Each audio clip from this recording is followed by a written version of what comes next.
I want you to try something right now, like wherever you are listening to this. Just press your hand down firmly onto your leg, or maybe lean your weight heavily against your desk. Really press into it. Exactly. It feels undeniably just incredibly solid, right? You feel the dense bone in your arm, the resistance of the muscle, the hardwood or cold metal of the table. It's just reality to us. Right. We navigate the world entirely trusting that solidity. But what if everything you interact with every single day, like everything you think of as solid matter, is actually just a massive, elaborate illusion? Which is a huge thing to claim, I know. It is. What if your body, your chair, the device you're listening on, what if they are all just rapidly popping streams of microscopic energy bubbles? It completely shatters how we perceive our daily existence, honestly.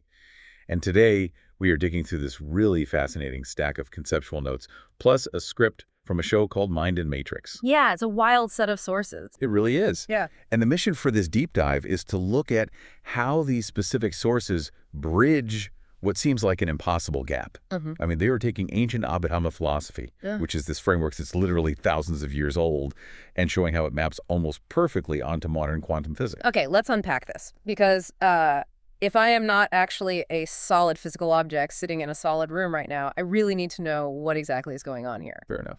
We are essentially trying to completely deconstruct the human body and mind, right? To, see the matrix for what it actually is. That is the goal. Yeah. We're going to explore how our reality, at least according to these texts, is not a collection of static, solid objects at all. It is a highly dynamic, incredibly fast energy process.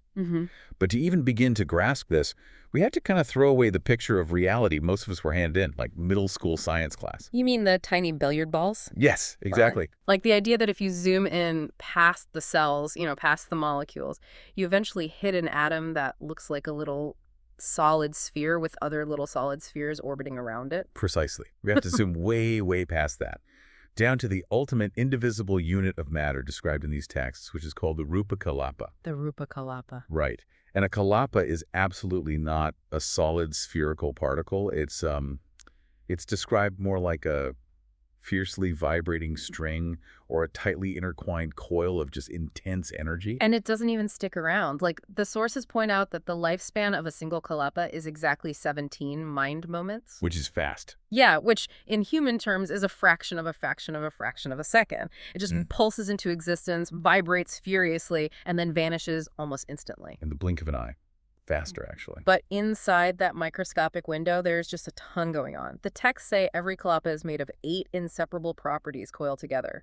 Right, and they are completely intertwined. Like, you cannot pull them apart. At the core of this coil, you have the 4 primary elements. Okay. Now, the ancient texts use terms like earth, water, fire, and wind, but we shouldn't think of, literal dirt and flames here. Right, it's not Avatar the Last Airbender. Exactly, no. These are metaphors for fundamental physical forces. So the earth element represents mass, density, and solidity.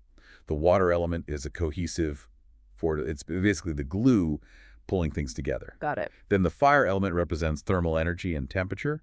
And finally, the wind element represents kinetic pressure, tension, and movement. So you have these 4 fundamental forces, mass, cohesion, temperature, and kinetic movement, all twisted together into this vibrating string. Yes. But the sources say that when these 4 primary strings intertwine, they somehow generate 4 secondary attributes, which are color, smell, taste, and nutritional energy, or OJA. And this is a massive conceptual leap right here. The primary strings are vibrating so intensely together that they produce those secondary traits. But they do it without adding any new physical material. Which is wild. It is. The color and the smell are just, phenomenal results of the core energy interaction. Let me see if I can translate that into something I use every day, because it feels a lot like looking at a computer screen to me. Oh, how so? Well, if I'm playing a video game or looking at a photo, I think I'm looking at a solid 3-dimensional image of a tree, right? I see the green leaves, I perceive the texture of the bark, that's the color, the smell, the taste. Right. But if I take a magnifying glass and zoom way in on that monitor, the tree disappears. There is no bark. It's just raw code triggering tiny red, green, and blue electrical pixels.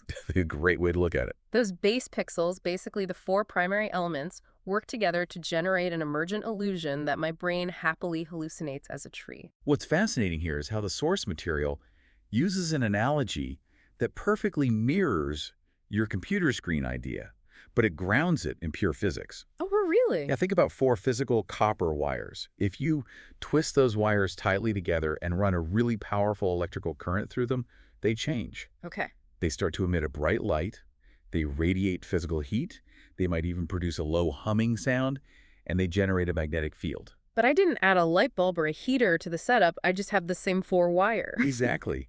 The light, the heat, the magnetic field, these emerge purely from the interaction of the original 4 wires. Just as those 4 primary elements in the Kalapa generate color, smell, taste, and energy without adding any new mass at all. Wow. Our senses just pick up on the radiation of those interacting forces and tell us, oh, hey, that's an apple, or, that's a desk. Which is completely mind-blowing, but I have to say, it immediately creates a massive logistical problem in my head. Uh-oh, what's that?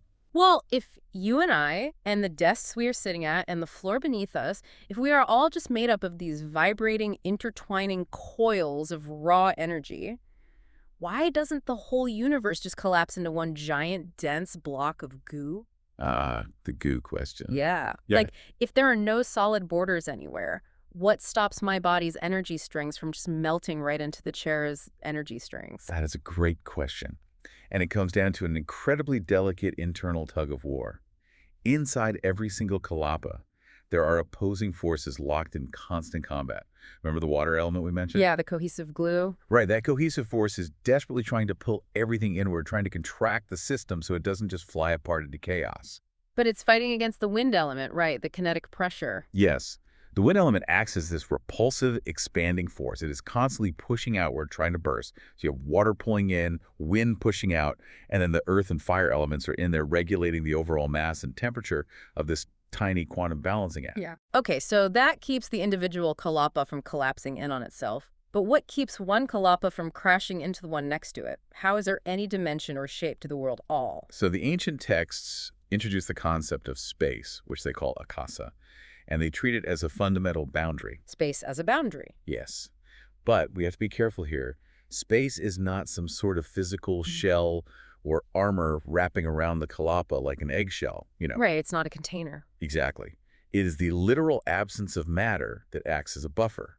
It provides the dimensional isolation that allows each individual energy coil to remain totally independent. I'm still trying to wrap my head around this. If I clap my hands together really hard right now, Go ahead. well, I won't do it into the mic, but if I do, are you saying my hands aren't actually touching? Is a clap just my left hand's energy strings violently repelling my right hand's energy strings across a microscopic buffer of space? If we connect this to the bigger picture, this is where the ancient Abhidhamma philosophy eerily maps onto modern quantum mechanics. Yeah. What you just described with your hands clapping and what feels like a solid, painful smack to your brain is essentially the Pauli exclusion principle and electrostatic repulsion. Modern physics stepping right into the ancient monastery. Very much so.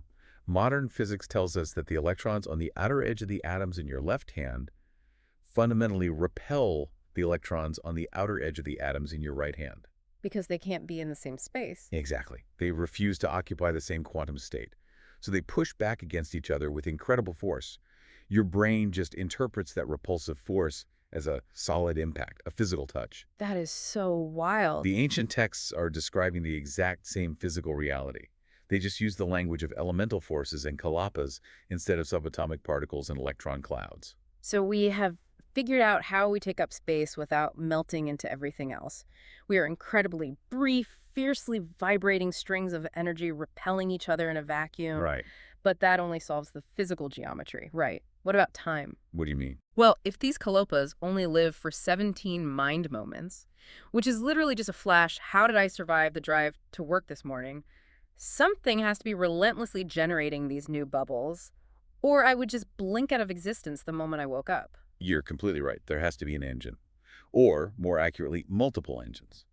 The sources identify 4 distinct generators that are constantly pumping Kalapas into existence to maintain the illusion of a continuous body. Okay, what are they?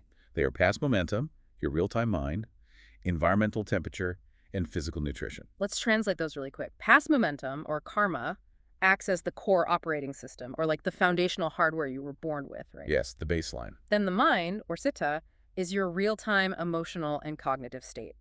Temperature, or utu, is the environmental heat. And nutrition, Āhāra, is the food you eat. Perfect translation. And to visualize how these four engines collaborate to keep you from vanishing, the text provides this really brilliant conceptual framework, the soap bubble model. The soap bubble model. I love this one. It's so helpful. Rather than seeing your body as a solid statue made of clay, you need to see your body as a relentless, rushing stream of soap bubbles being blown through a wand. So we are just a continuous, frothy stream of popping bubbles. How do the four engines fit into that? In this analogy, the foundational momentum of your past actions, the karma, is the blowing force. It is the breath continuously blowing through the wand to keep the bubbles streaming. Okay. Meanwhile, your natural biological lifespan, like the physical limits of your genetics and your species, is the soapy liquid left in the cup. Gotcha. So as long as there's breath blowing through the wand, and as long as there is soapy liquid to draw from, the bubbles keep streaming out and you stay alive? That's the mechanism of existence right there. And beautifully, this model explains the four different ways this process ends, the four mechanisms of death. Let's go through those. So the first is when the blowing force suddenly stops, even though there's plenty of soapy liquid left in the cup. Like sudden heart failure in a seemingly healthy young person, the body could theoretically keep going, but the energetic breath just cuts out. Exactly. The second way is the reverse. The soapy liquid runs out entirely, but the blowing force is still pushing. So that would be extreme old age, where the physical matter is just too depleted to sustain the form anymore, regardless of the person's will to live. Right. The body just wears out. The third way is when both end simultaneously, the breath stops, just as the last drop of soap is used. Natural and peaceful. And the fourth way is the one that feels the most tragic, honestly. Yes. The fourth is an external disruption. There's still plenty of breath and plenty of soap, but an outside force violently smashes the soap cup. A fatal accident. Yeah, an intervening karma. The vessel is shattered before its natural end. So what does this all mean? If someone dies, whether the soap runs out or the cup shatters the biological momentum and the mind completely shut down, right, the breath stops. So why doesn't the person just vanish into thin air? Why is there a physical corpse left behind in the hospital bed if the engines are turned off? That is a phenomenal question, and it really tests the internal logic of the whole system. But remember, we listed four generators earlier. Right. When a person dies, the momentum of life and the conscious mind do stop. They stop making their specific bubbles. But the environmental temperature, the heat of the room, the thermal reality of the universe does not stop. Ah, the U2. The third engine is still running. Yes. The thermal energy continues to generate and destroy its own type of physical Kalāpas. And this is exactly why a physical corpse remains. Wow. It is no longer animated by the breath of life or the light of a mind, but it is still a churning, highly active mass of thermal Kalāpas. And those thermal bubbles are slowly breaking down, oxidizing, and returning that organic matter to the surrounding environment. It's decomposition explained at the quantum level. Precisely. I am struggling to process how morbidly elegant that is. Like, we are just rivers of bubbles maintained by heat and momentum. But this brings up a massive wall I'm hitting right now. Okay, lay it on me. We have completely deconstructed the meat suit, right? We've explained the physical body. But who is the I that is having this conversation? The mind. Yeah. If my brain is just a quantum soup of heat and wind repelling other heat and wind, how does my internal awareness, like my actual personality, fit into this? Well, the sources don't ignore the abstract realm at all. They map out the architecture of the mind just as rigorously, using what they call a cosmic model. A cosmic model. Yeah. And they compare the structure of your internal awareness to the structure of the sky above us. First, they introduce the foundation, which is the dark vacuum of deep space. Which the texts call the deathless element, right? It's the Viññāṇa-dhātu. Mm-hmm. The deathless element is the ultimate background. It is pure, undisturbed emptiness. It never arises and it never passes away. It just is. Okay, the dark space. But floating inside that vast, dark space, you have the mind itself, the core faculty of knowing. And the model compares the mind, or Citta, to the sun. So the dark space is the backdrop, and the mind is the sun radiating this bright, powerful light into that space. It's the spotlight of awareness. It illuminates what's happening. Exactly. And then you introduce the weather, your emotions, your daily thoughts, your passing anxieties, your memories. These are all mapped as the clouds in the atmosphere floating around the sun. They call these the Citta.